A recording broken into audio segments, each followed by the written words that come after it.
Hi. I want to start by saying that I am really sorry that I can't be there in person. As you watch this, I will actually be in Berkeley attending a workshop. But one of the real privileges of being president, or at this point past president, is the opportunity to recognize our volunteers with these annual volunteer awards that I'm about to talk about.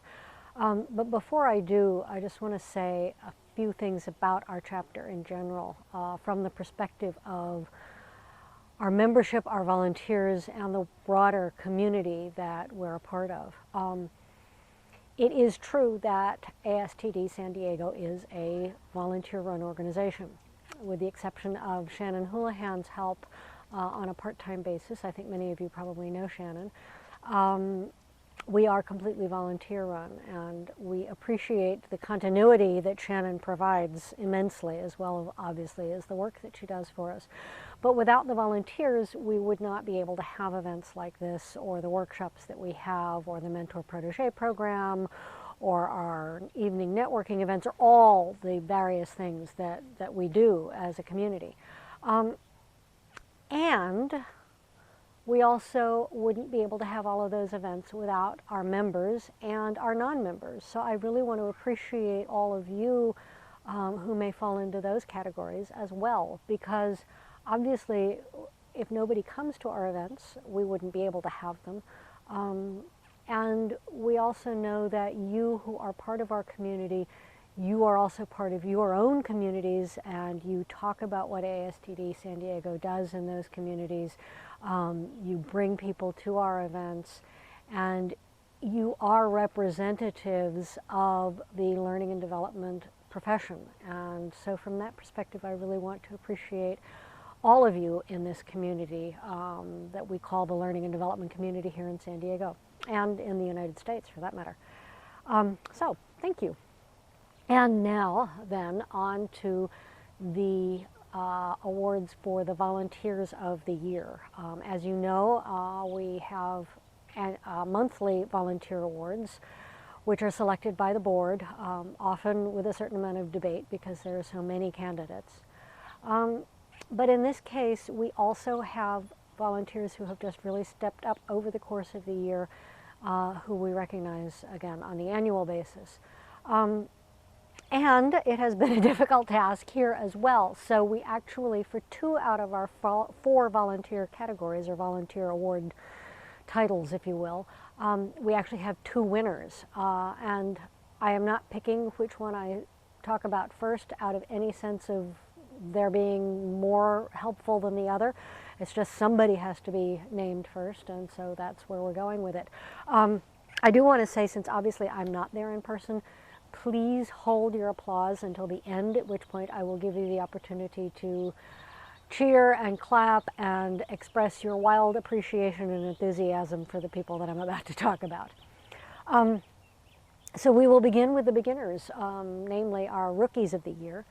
Again, we have 2, and these are both people who came a little bit sort of out of nowhere. All of a sudden, it seemed to me at least, they were there, they were helping, they were demonstrating not just a lot of skill in what we were having them help with and what they stepped up to help with, but also a willingness to dive in and figure it out and do what needed to get done. Carolyn Rock is our 2014-2015 technology director, but she really earned that role by the work that she did in 2013 as a brand new volunteer with the organization, with the chapter. Really diving in to just learn the technology that supports our website and our membership systems and our event systems. Frankly, without a lot of help. She just dove in and did it. And I know I personally appreciate that very much, and the entire board appreciates it. And those of you who received event notices because of her work appreciate it, even though you may not have known it was her you were appreciating.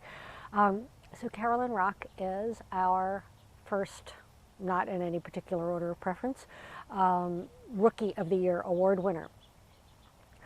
The second one is also, as I say, somebody who sort of as far as I can tell, appeared out of nowhere to help. And he is also someone who is a 2014-2015 board member.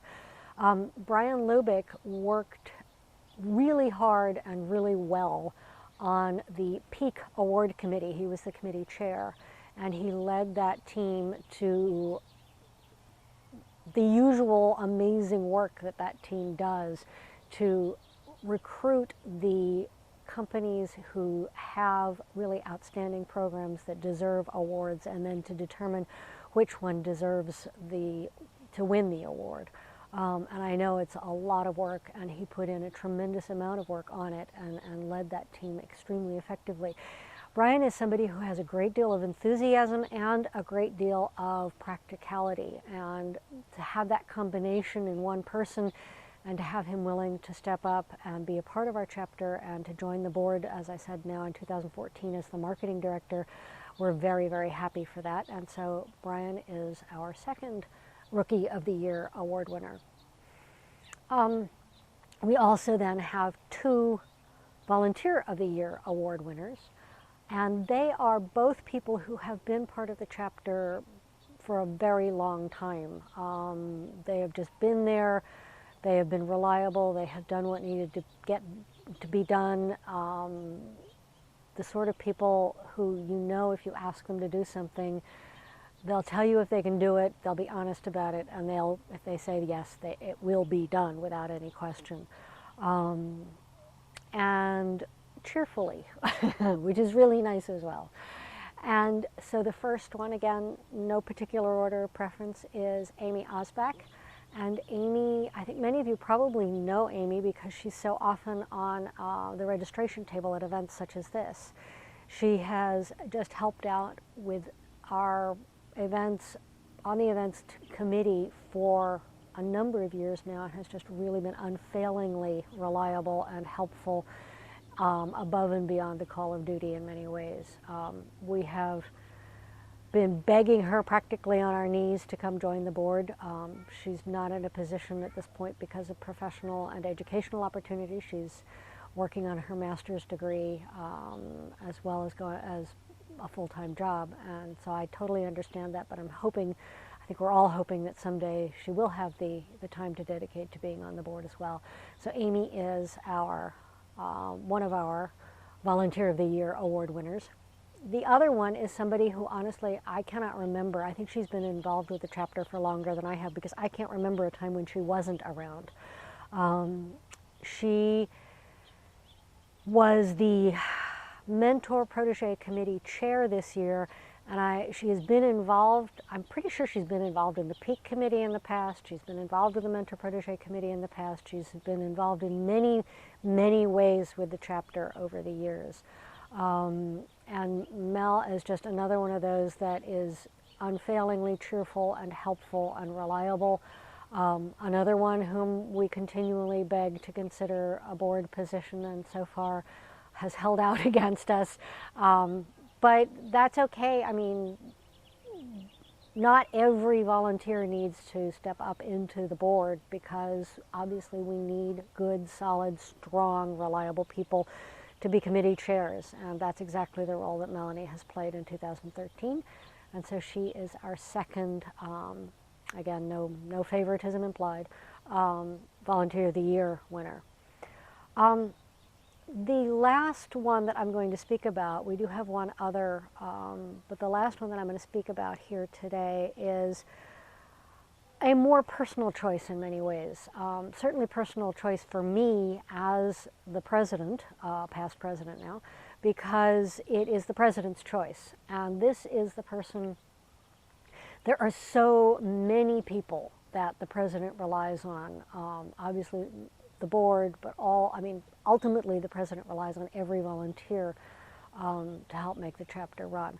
But there is generally one person who is the real sounding board, and one person for me who has been there when I needed to rant and rave, who has been there to help me applaud the things that have gone very well. As you have seen from our presentation here today, we had a very good year, and who has been a voice of sanity for me, who has sometimes in some ways been more of a voice of sanity than I wanted in that particular moment, but in hindsight, I have always been enormously grateful. This is also somebody whom I consider to be a friend, which I think the President's choice really ultimately almost has to be a friend, as well as being a reliable sounding board and all these other things that I have said. And for me this year, that was Constantine Bautista, or Tino, as he prefers to be called. He isn't available to be here to receive this award because he is in Connecticut at the moment. He will be back early in February. And he has he was our CFO last year until he needed to retire a little bit early. But he has just really, as I've said, really been there for me when I needed somebody to be calm and sane in the midst of the madness that is sometimes the presidency of this board, in all kinds of good ways, I hasten to add. So Tino is the President's Choice Award winner. There is one other award that we will be giving in March, and this is the Willa Mae Heitman Distinguished Service Award. Willa Mae was not able to make it here today, and so she is the one who traditionally gives the award since it is in her name. So I can't tell you any more than that, except that it is somebody, again, who has really been a steadfast support, sometimes in very quiet ways, but very important ways for the chapter. So I will leave it at that. And now you get to applaud.